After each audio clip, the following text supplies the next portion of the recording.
Gracias, gracias. Aquí les voy a Iniciamos. compartir ¿Sale? la presentación de una vez, la presentación que les hice para el día de hoy y última básicamente de estas 4 sesiones que iniciamos el lunes. Ahí está, ya según yo ya viendo toda la presentación, solamente me confirman.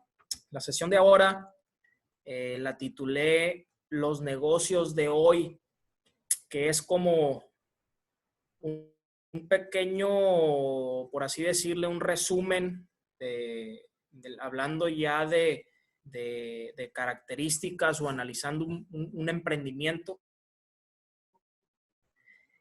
Y de aquí les voy a hablar de 2 cosas, desde experiencia a la hora de emprender mi negocio, y lo segundo que les voy a hablar es un poquito reforzado con vamos a dar inicio y quiero agradecer una vez más a la Secretaría de Economía por brindar estos espacios, estos webinars en línea, que se me ha hecho muy buena iniciativa y pues espero seguir trabajando juntos. Así que muchas gracias por la iniciativa a la SEDECO. Quiero platicarles, el primero que nada, feliz Día del Niño a todos. Si tienen hijos, hijas, hermanos, hermanas, sobrinos, lo que sea. Voy a hacer un poquito más corta la sesión porque entiendo que es un día festivo y pues hay que estar con la familia, ¿no? Antes de empezar a explicarle los principios básicos de un negocio, que solamente les voy a explicar 3 principios básicos, quiero compartirles mi experiencia de emprendimiento, ¿no? Algunos de ustedes ya saben, yo me dedico al mundo de los restaurantes, al negocio de la comida. En el 2015 inicio la dirección de un restaurante de comida japonesa aquí en Culiacán, bastante grandecito. Hace algunos meses, por cuestiones personales, dejo esa dirección y emprendo otro proyecto que se llama Yam Yam. Este negocio de Yam Yam es un negocio también de comida rápida. Y lo que yo busco en unos años más adelante es franquiciar este concepto, es decir, que se pueda replicar en diferentes sucursales, tanto en Culiacán, en Sinaloa, y pues yo visualizo en varias ciudades de México. Vendemos tortas, hamburguesas y burritos, y es un concepto de comida rápida. Eh, y las diferencias de estos 2 conceptos a los negocios que yo he dirigido, que es el negocio de comida japonesa que dirigí durante casi 5 años, y al negocio que acabo de emprender hace algunos meses, existen diferencias muy marcadas. Aunque sean negocios de comida, son 2 conceptos totalmente diferentes. En el negocio de comida japonesa, yo tenía algunas variables que considerar. Número 1, ese negocio, esa sucursal, yo necesito, una persona para poner un negocio como eso necesita un amplio capital, es decir, necesitas, yo creo que algunos millones de pesos para invertir en infraestructura, en una cocina grande, en mobiliario, en remodelación, en decoración, en aire acondicionado, en piso, mano de obra, y ahí se te va pues una muy buena lana, ¿no? Entonces tenía el problema del capital inicial, de la inversión inicial. Número 2, como era comida japonesa y era comida de muy alto nivel, pues se requería el negocio de una mano de obra especializada. Esta mano de obra especializada, por lo tanto, es cara. Si yo quería desarrollar a un trabajador que no sabía absolutamente de nada a cómo preparar comida japonesa, pues le iba a invertir mucho tiempo y mucho dinero a su capacitación, en el entendido en que como es un puesto operativo, pues está propenso a muchos errores, ¿no? Y eso me iba a costar a mí como empresario. Y la segunda opción era contratar gente de fuera, que si yo contrato gente de fuera ya con mano de obra especializada, pues de todas maneras me iba a costar muy caro, ¿no? Entonces le estoy explicando que tenía la variable de un capital de inversión muy alto, tenía la variable de mano de obra especializada, por lo tanto es cara. Número 3, los insumos que yo manejaba en ese negocio eran insumos muy caros porque se cotizaban con el dólar. Yo me acuerdo cuando arrancamos el negocio en 2015, el dólar estaba en 13 pesos, acababa de llegar a los 13 pesos, ahora está en 24 y algo. O sea que el 70% de los insumos que yo llegué a manejar en ese negocio se cotizan con el dólar. Entonces los insumos son muy caros. Número 4, iba dirigido a un mercado alto porque el mercado iba dirigido a un mercado económicamente activo, es decir, personas que ya ganaban su propio dinero arriba de 10, 15, 20 mil pesos para arriba. Y al mismo tiempo, pues es un negocio complicado, ¿no? Es un negocio, digo, es un mercado complicado y es un mercado que conoce, sabe de lo que es un buen servicio, te exige un buen servicio, es un mercado que ha viajado, que ha conocido, que ha probado diferentes restaurantes y que básicamente si tú le haces algo tan pequeño o algo tan insignificante que no le guste, muy probablemente no te vuelva a consumir jamás o va a ir cada caída de casa. Pues. Entonces, ese negocio iba dirigido a un mercado complicado. Ya les expliqué que era un negocio con una necesidad de inversión muy alta. Número 2, mano de obra especializada y cara y difícil de conseguir y obviamente difícil de desarrollar. Los insumos son muy caros porque el 70% de ellos se cotizaban por el dólar. Número 4, iba dirigido a un mercado alto y complicado, difícil de manejar. Y básicamente no era un negocio replicable. O sea, iba a haber ese restaurante en Culiacán y solamente va a haber ese por siempre, ¿no? Por la dificultad del concepto. Entonces son 5 variables muy complicadas. Entonces dije yo, ¿qué negocio puedo crear o qué modelo de negocios puedo desarrollar sin tener estos 5 problemas? Entonces, después de años de estudio, después de años de investigación, porque me tomó más de 2 años el desarrollar el concepto que estoy desarrollando, que se llama Yam Yam, que lo acabo de poner hace algunos meses, que ahorita por cuestiones del COVID, pues lo tengo cerrado, ¿no? Por cuestiones de seguridad, pero está enseguida el TEC de Monterrey, en Plaza Privanza, segundo piso, ahí es donde está mi negocio. Durante más de 2 años me dediqué a desarrollar un concepto que no tuviera estas 5 dificultades. Entonces llegué a la conclusión en que tenía que desarrollar un negocio pequeño, donde en igual de invertir millones de pesos, yo podía invertir 300, 400 mil pesos en la inversión inicial del negocio. Un modelo donde no se necesitara mano de obra especializada, sino mano de obra básica, por lo tanto es mano de obra barata también. Desarrollo un negocio donde venden hamburguesas, tortas y burritos, por lo tanto son productos regionales que no se cotizan por el dólar. Voy dirigido a un mercado medio, es decir, a un mercado, a esa gente que trabaja, a esa gente que no tiene tiempo para ir a comer a sus casas y regresarse al trabajo, sino es un mercado más amplio y que no necesariamente te exige tan perfectamente un servicio. Y obviamente también es un negocio replicable, ¿no? En sucursales. Es decir, no necesariamente va a haber uno en Culiacán, sino puede haber 4, 5, 6 en Culiacán, puede haber en Mazatlán, el Mochis o en distintos estados de México, ¿no? Esa es mi experiencia desarrollando el negocio que tengo ahorita, que se llama Yam Yam. Y para iniciar, antes de empezar a explicarle las variables, los básicos de un negocio, quiero explicarles qué es un modelo de negocio.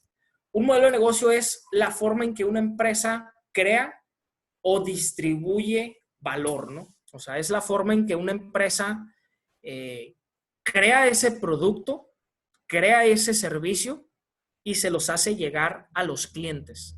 O sea, toda esa cadena, todo ese proceso que a nosotros como empresa nos toma crear ese producto y hacérselo llegar a los clientes para que nos lo compren, todo ese proceso tan complejo se le llama modelo de negocio. Aquí le puse 3 marcas muy conocidas por nosotros, McDonald's, Netflix y Apple, que manejan 3 modelos de negocios totalmente distintos.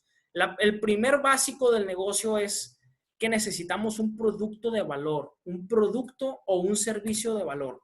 Es la razón por la cual los clientes escogen a una empresa y no a la otra. Aquí les pongo unos enunciados para valorarlos, que dice, si no marcas una diferencia, es porque no hay valor. Aquí es una pregunta, ¿qué es lo que más valoran de nuestra propuesta, refiriéndose a los clientes? O, qué problemas estamos solucionando. Y una variable muy interesante que dice que el producto o servicio que nosotros ofrecemos debe de ser único. Porque si no es único, si no tenemos un producto único, estamos compitiendo en precio y en conveniencia. Es decir, si yo tengo un producto que es muy similar a lo que maneja mi competencia, el cliente va a decidir a quién le compra, pero al que es más barato o al que le quede más cerca. Pues. Por eso dice que competimos en precio y en conveniencia. Pero si nuestro producto o servicio es único y tiene una diferencia total con la competencia, aunque tengamos un precio un poco más alto, los clientes nos van a seguir comprando porque somos únicos. Y también tenemos que procurar que nuestro producto o servicio sea de consumo repetitivo. Es decir, dice, si no tiene un producto si tienes un producto no consumible, estás desempleado hasta tu próxima venta. Por ejemplo, en el tema de los restaurantes, el producto, el precio, la decoración, el servicio al cliente, la experiencia que yo brindo en los negocios de restaurante o en los negocios de comida, debe ir con la intención de que ese cliente que me viene a consumir el día de hoy, ¿cómo hacerle para que la semana que viene me vuelva a consumir? ¿O cómo hacerle para que me visite 2, 3, 4 veces por mes? O que me visite 1, 2 o 3 veces por semana. ¿De qué me sirve a mí si viene a consumir mi negocio solamente cuando cumple aniversario con su esposa o con su esposo? ¿O de qué me sirve a mí si viene a consumirme solamente en su cumpleaños? ¿O de qué me sirve que venga a consumir cuando venga a visitarlo gente de fuera? Sino el chiste es que venga a consumirme 2, 3 veces por mes o a la semana. Yo siempre pongo de ejemplo y un negocio que todo el mundo conocemos, que es un negocio de comida, que es el negocio de las cocinas económicas Chuyita, por ejemplo. Es un negocio, yo creo que tiene 30 años o más, no sé, la verdad no tengo ni idea. Pero yo me acuerdo que estaba en la primaria, secundaria, y no les miento, mi mamá compraba con la Chuyita 2 o 3 veces por semana. No les miento, cuando yo estaba en primaria o secundaria, si ella no quería hacer comida o no quería preparar comida, iba a la Chuyita y compraba. Pues. Y a veces que compraba hasta 2, 3 veces por semana. Es un negocio de consumo repetitivo.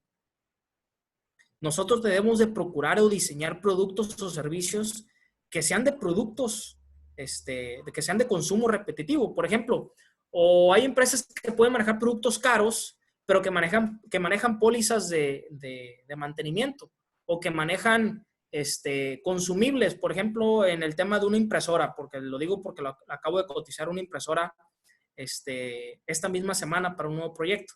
Entonces le hablé a un amigo que distribuye, que vende impresoras y le dije, oye, necesito una impresora de uso rudo, es decir, de uso de oficina, y porque no quiero que me deje la chamba tirada. Y me dijo, hay 2 cosas, me dice.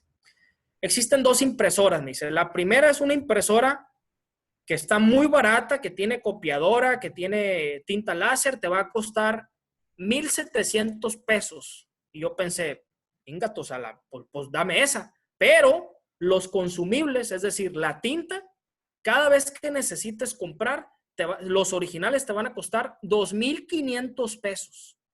Yo dije, canijo, entonces el modelo de negocio de esa marca de impresora, pues no es vender impresoras, es vender consumible, porque es más caro el consumible que la impresora, fíjense nomás.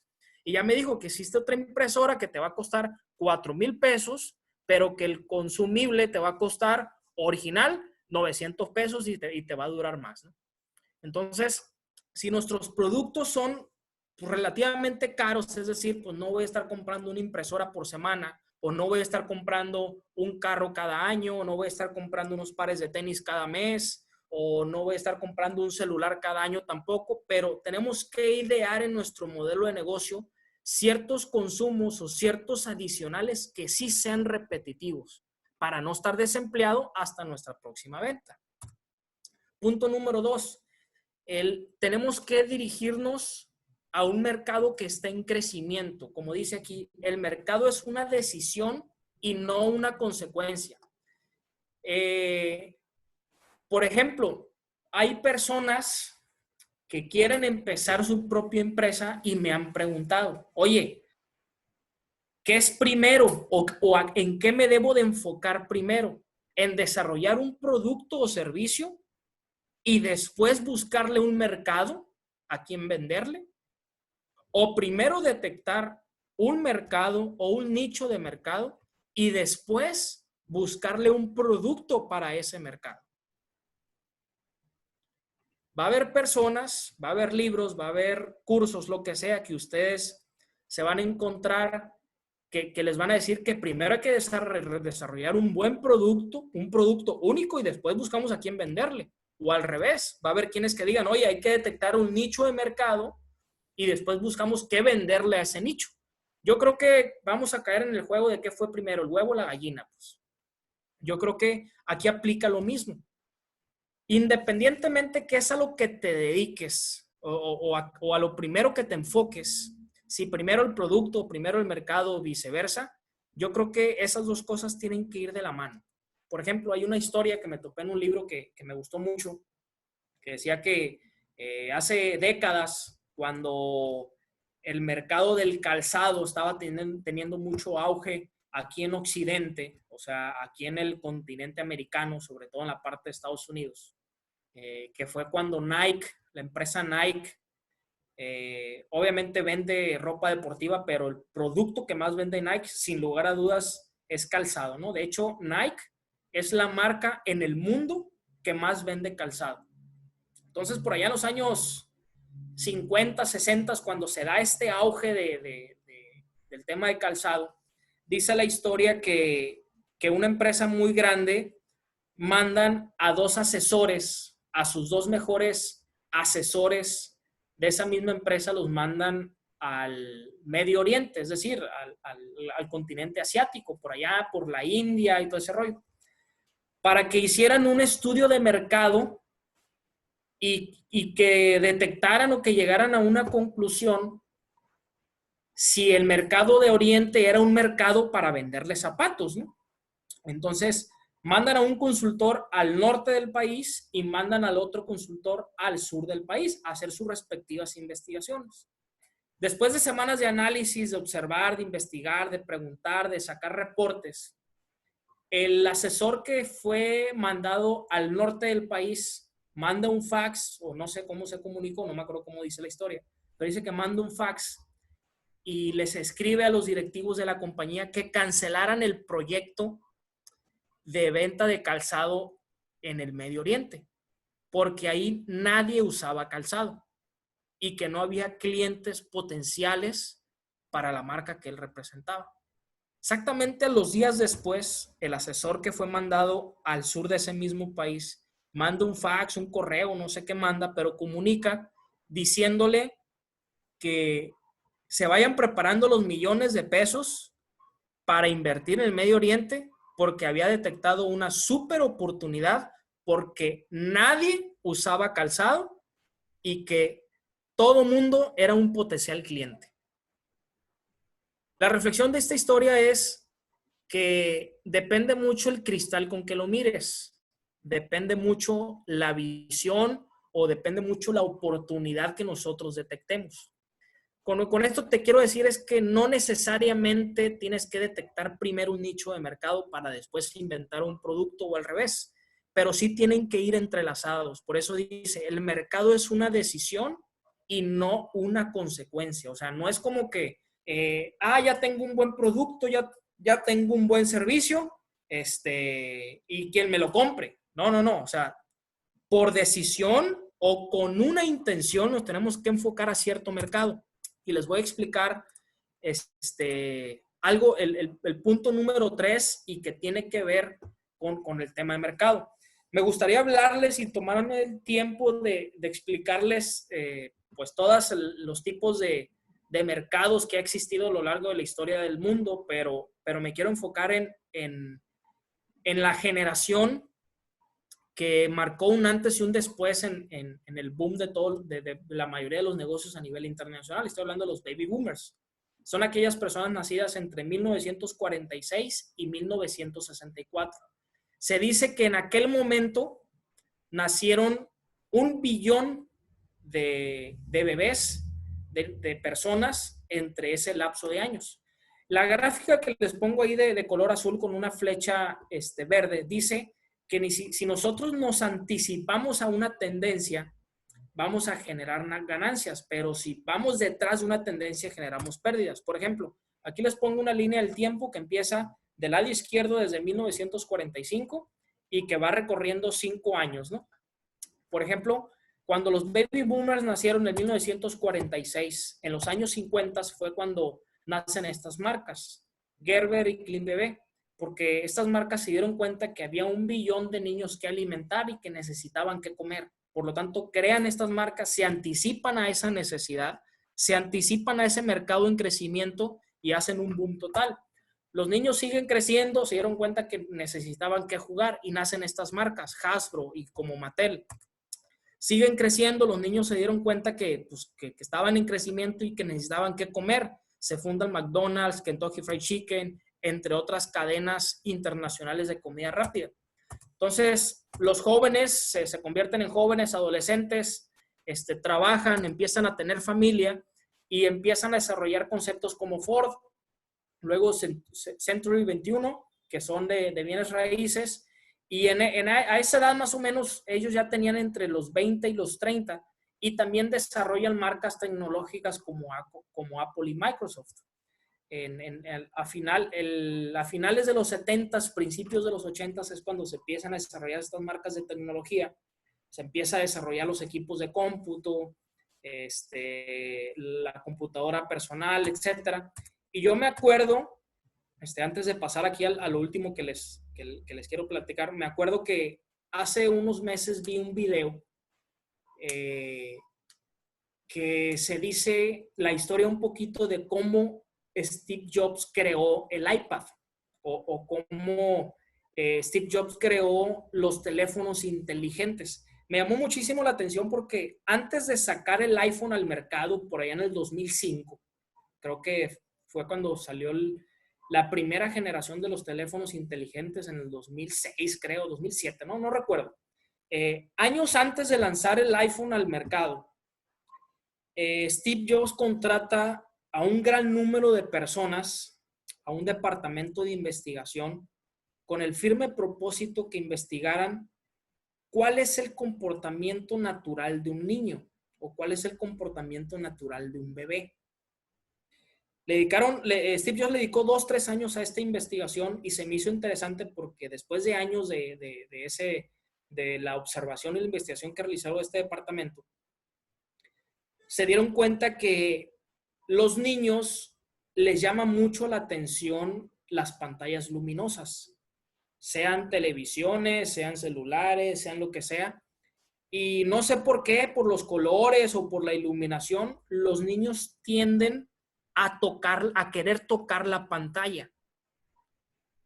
Tienden a tocarla y hacer o sea, no nomás tocarla, sino a desvanecerla, tocarla de un lado para otro.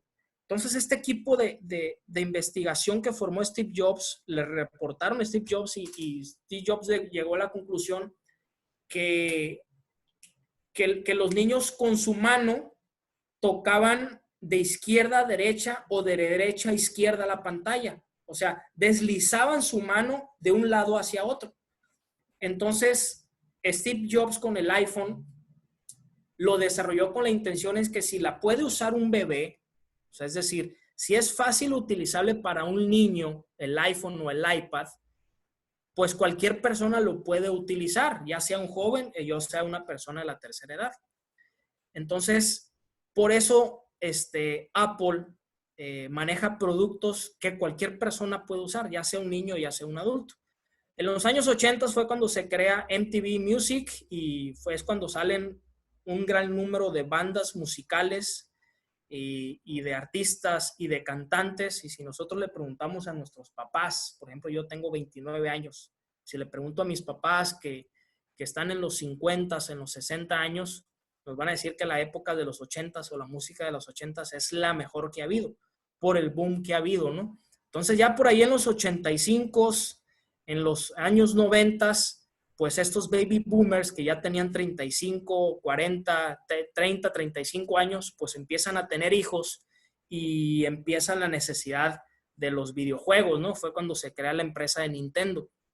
Entonces, ahorita, pues ya los baby boomers o esa tendencia, pues ya tienen otras necesidades. Ahorita la tendencia que ellos tienen o las necesidades que ellos tienen es la necesidad de la salud, porque ahorita los baby boomers andan en los 55, 60, 65 años y tienen la necesidad de jubilación o de planes de retiro.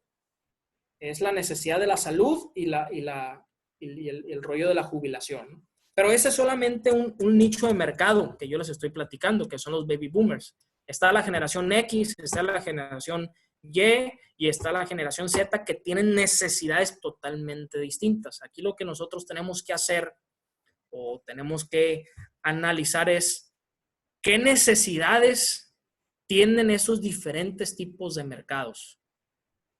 ¿Qué necesidades? O sea, y ya las necesidades básicas básicamente ya están cubiertas, ¿no? Que es la necesidad de vestir, de comer, de salud. Ahorita ya las otras generaciones tenemos diferentes necesidades, como mantener un estatus social, como sentirnos partes de una marca.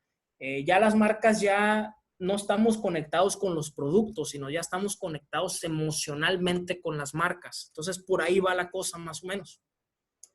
Entonces, eso es lo que yo les quería platicar, así de manera muy rápida, por ser Día del Niño. Por eso decidimos acabar un poquito antes esta capacitación. Yo sé que me fui muy rapidito, pero si tienen alguna duda, comentario, lo que sea, pues estoy para servirles. Y pues también muchísimas gracias a la Secretaría de Economía por brindar estos espacios. Pues entonces, ¿no hay ninguna duda? ¿Todo claro?